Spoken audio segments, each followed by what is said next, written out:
जैसा कि हमने लास्ट एपिसोड में देखा था, तीनों वाइट डॉल्फिन की तलाश में निकल जाते हैं। वेदर ठीक ना होने की वजह से वाइट डॉल्फिन सरफेस पे नहीं दिखाई देती। ताइचू कहता है हमें पानी के अंदर जाना होगा। तीनों मिलकर डिसाइड करते हैं कि ताइचू और तोहाव पानी के अंदर जाके फिश को ढूंढेंगे और बाहर चेयुए उनकी मदद के लिए खड़ी होगी। वहीं दूसरी तरफ गांव वाले मिस्टर टैंग पर खराब सब्जियों की बौछार कर देते हैं। तभी छेचिन और यूई भी वहां पर पहुंच जाते हैं। वो दोनों उन्हें काफ़ी समझाते हैं। जिंजमामा मिस्टर टैंग को प्रोटेक्ट करती हैं और करे भी क्यों ना, आखिरकार वो उनकी वाइफ हैं। मिस्टर टैंग ये देखकर काफ़ी खुश हो जाते हैं। भीड़ में कोई अचानक से एक हैवी बॉक्स को सामने की तरफ फेंकता है। मिस्टर टैंग अपनी वाइफ को प्रोटेक्ट करते हैं, जिसकी वजह से उन्हें काफ़ी चोट आ जाती है। पूरे गांव में भगदड़ मच जाती है। वहाँ दूसरी तरफ तोहा और ताइचू भी पानी से बाहर आ जाते हैं और उन्हें वाइट डॉल्फिन की कुछ बेहतरीन फ़ोटो मिल जाती हैं। मिस्टर टैंग उठकर खड़े हो जाते हैं और सभी लोगों से कहते हैं, मैं जानता हूँ आप लोगों के लिए ये गांव इतना स्पेशल नहीं होगा, पर मेरे लिए है, और जब तक मैं ज़िंदा रहूँगा मैं इसे प्रोटेक्ट करूँगा। वहाँ दूसरी तरफ तीनों एविडेंस लेकर लौट ही रहे होते हैं कि तोहाव नीचे गिर जाता है, जिससे उसके सर में चोट आ जाती है। तोहाव चेयुए से कहता है तुम एविडेंस वहाँ पर पहुँचाओ, मैं ठीक हूँ। चेयुए काफ़ी वरिड दिखाई देती है। वो कहती है मैं तुम्हें इस हालत में छोड़कर नहीं जाऊँगी। तोहाव के सर से खून निकल रहा होता है। वो चेयुए से कहता है कभी भी अपने दुश्मन के सामने अपने कॉन्फिडेंट को लूज़ मत करना। अगर तुम कॉन्फिडेंट नहीं भी हो तो भी उन्हें ऐसा फील मत होने देना। तुम समझ गई ना मैं तुमसे क्या कहना चाहता हूँ। ताइचू चेयुए से कहता है हमें वहाँ जाना चाहिए। पर सनवेल का मैनेजर भी हार मानने वालों में से नहीं था। वो अपनी बातों में गांव वालों को ले आता है। चेयुए वहाँ एविडेंस लेकर पहुँच जाती है। वो मैनेजर के सामने खड़ी होती है और इस बार उसका कॉन्फिडेंट कुछ अलग ही लेवल का होता है। उसके बोलने का तरीका बिल्कुल संजुआओ से मिल रहा था। ऐसा लग रहा था कि मानो संजुआओ ही स्पीच दे रहा है। चेयुए सबसे कहती है हम यहाँ रहकर भी अमीर बन सकते हैं। हमें अपने विलेज को अच्छा बनाना चाहिए, ना कि उसे बुरे वक्त में छोड़कर चले जाना चाहिए। सभी विलेजर चेयुए की बात से अग्री करते हैं और ना चाहते हुए भी सनवेल टीम को वहाँ से जाना पड़ता है। जैसे ही वो लोग वहाँ से जाते हैं, चेयुए हॉस्पिटल पहुँच जाती है।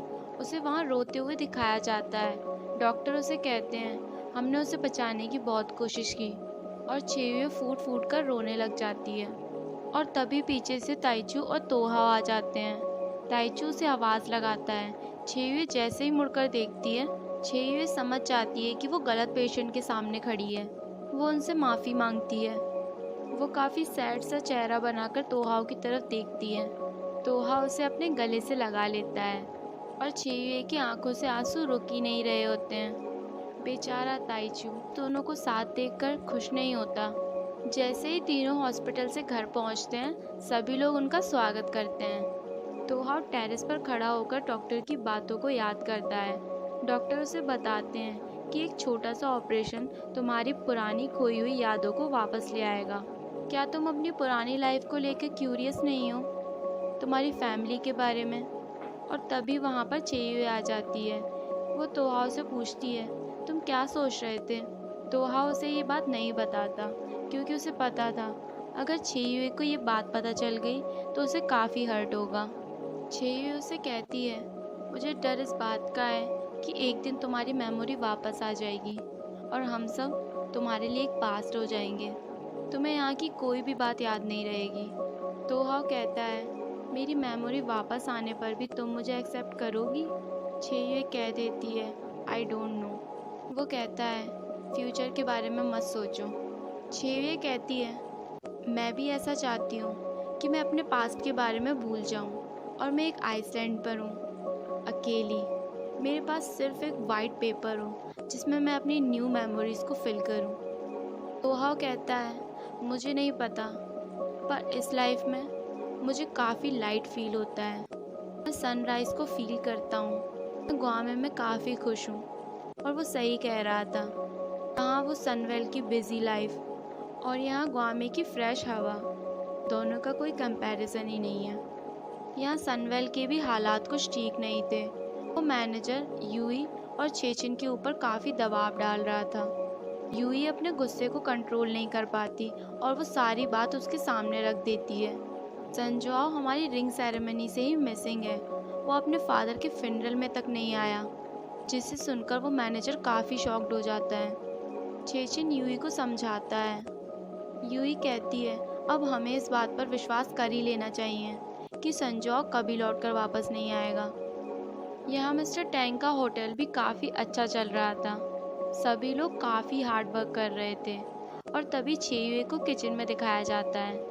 वो शेफ़ की गाइडलाइन में सूप बना रही होती है, जहाँ उसकी फिंगर भी कट जाती है। वो सूप लेके सीधे तोहाओ के पास जाती है। तोहा उससे पूछता है तुम्हारी फिंगर में क्या हुआ? वो कहती है जब मैं ऑनियन कट कर रही थी तब ये हुआ। छेयुए कहती है इसे छोड़ो, तुम इस सूप को पियो, ये मैंने स्पेशली तुम्हारे लिए बनाया है। तोहा जैसे ही उस सूप का एक सिप लेता है, उसका रिएक्शन देखने लायक होता है। छेयुए उससे पूछती है सूप कैसा बना? तोहा कहता है बहुत ही डिलीशियस है। और फिर क्या? हमारी छेयुए कहती है इतना डिलीशियस है, लाओ मैं भी इसे चेक करती हूँ। और फिर क्या, वो भी एक सिप लेती है और काफ़ी वियर्ड रिएक्शन देती है। तब तक तोहा पूरा का पूरा सूप पी जाता है। वो छेयुए से कहता है मुझे एक और बाउल मिलेगा? शेफ़ उसके सामने सारा का सारा सूप रख देता है और कहता है लो अब पी लो इसे।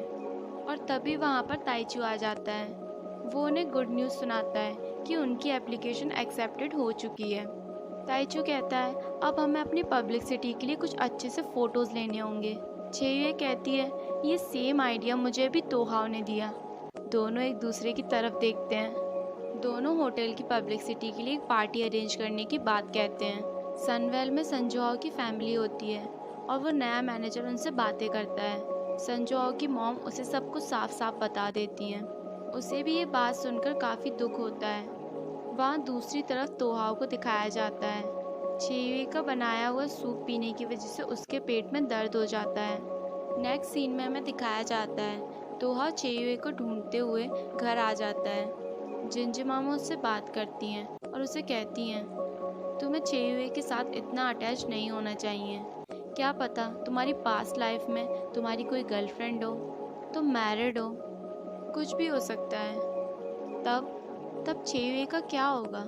जिंजू मामा उसे समझाती है तुम अपनी मेमोरी को भूल गए हो पर तुम्हारी फैमिली नहीं, उन्हें तुम पूरी तरह से याद हो। तुम अभी भी उनके साथ रिलेशन में हो और तुम ये बात जानते ही हो कि मैं ये सब तुम्हें क्यों कह रही हूँ। और इसी के साथ हमारा ये एपिसोड यहीं पर ख़त्म हो जाता है। अगर आपको हमारी वीडियो पसंद आती है तो प्लीज़ हमारे चैनल को सब्सक्राइब करें, इस वीडियो को लाइक करें और अपने फ्रेंड्स के साथ भी शेयर करें। Thank you so much.